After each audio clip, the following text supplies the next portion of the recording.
justamente nesse ponto, assim, a gente há pouco recebeu aqui no programa um executivo do ramo de saneamento, e é um setor que tem um gargalo, tem metas muito específicas, né? Porque hoje, na média, o brasileiro tem pouco acesso, relativamente, né, a esgoto, água tratada, né? Os índices ainda são muito baixos, em alguns estados é assim, muito complicado. Então, na média, o desafio dele, de todos os executivos do ramo dele, é a universalização do saneamento. No caso de vocês, a gente já tem energia elétrica praticamente universal no Brasil. Qual que seria o gargalo de vocês, o grande desafio hoje do setor elétrico no Brasil, em termos de missão, de cumprir esse tipo de coisa? Olha, excelente pergunta, Eduardo. Eu acho que tem alguns. A gente não pode negar que hoje a gente tem uma situação climática diferente do que era há 15, 20 anos atrás. Vou te dar alguns exemplos. Você tem, por exemplo, torres que, quando elas foram projetadas, elas tinham como prerrogativa suportar ventos de, vamos dizer, 120 quilômetros por hora. Hoje, com todas as mudanças que estão acontecendo, em determinados corredores, em determinadas situações, você tem ventos muito superiores. Então, isso é um problema. E isso eu tenho que estar preparado para fazer. E os novos projetos deveriam refletir algo assim.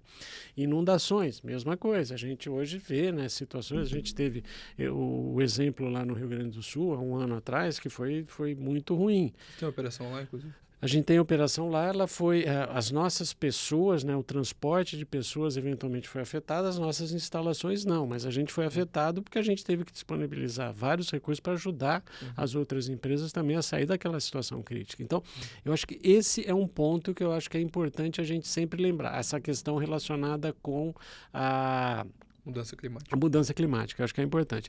Tem outras questões que a gente também não pode esquecer, Eduardo, que é relacionado com qual o mix de geração que o país tem.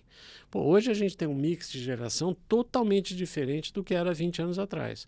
Hoje você tem uma geração, né, de fontes renováveis, principalmente no nordeste do país, que faz com que você tenha necessidade de trazer essa energia, a possibilidade de trazer essa energia para os centros consumidores, com problemas técnicos que têm que ser enfrentados, né?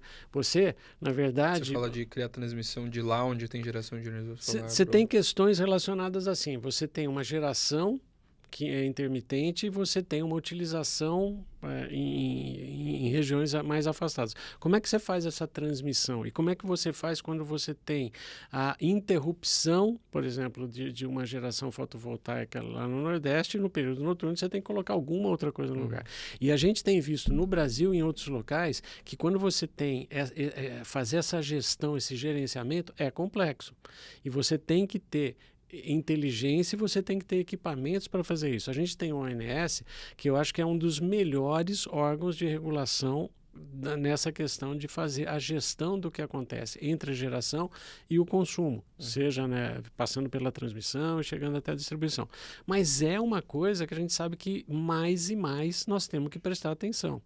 A gente criou há pouco tempo, né, por solicitação da ANEEL e do ONS, o que a gente chama CEP, que é Serviço Especial de Proteção, que é um mecanismo que a gente tem onde a gente consegue, ao indício de algum problema em alguma linha, você consegue ter uma atuação através desse sistema que ele faz um gerenciamento, um macro gerenciamento, né, numa região específica do Brasil, que é no Nordeste, que é super importante, e com isso você consegue, se tiver algum problema, isolar o problema para não deixar que aquilo contamine o restante do sistema. Então, isso existe num CEP que a gente toma conta, que é do Norte, Nordeste e Sudeste, mas tem outros CEPs também dentro do Brasil que também precisam ser colocados. Essa é a solução para tudo? Obviamente que não.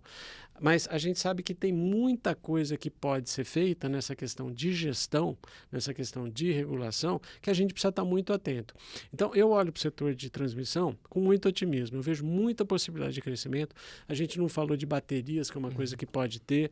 A gente não falou de possibilidade de mais crescimento, data center, que muito se comenta. Então, vai ter muita coisa ainda que vai trazer muito investimento. Só que a gente tem que ter a gente tem preocupações, né, com relação a estar preparado em condições de a gente conseguir fazer os investimentos para garantir. Uma coisa que eu participei de um seminário semana passada que eu falei assim, a energia instantânea que você quer na tua casa é a energia mais importante para você naquele momento. Na hora que você vai ligar o micro-ondas, na hora que você vai dar um banho no teu filho, aquilo é importante e nós precisamos estar muito atentos a ter um sistema que faça com que cada vez caia menos a energia para que a gente dê mais conforto para toda a população, dado que a conta é paga e tem uma questão de valor que a gente tem que entregar o valor que é percebido pelo consumidor.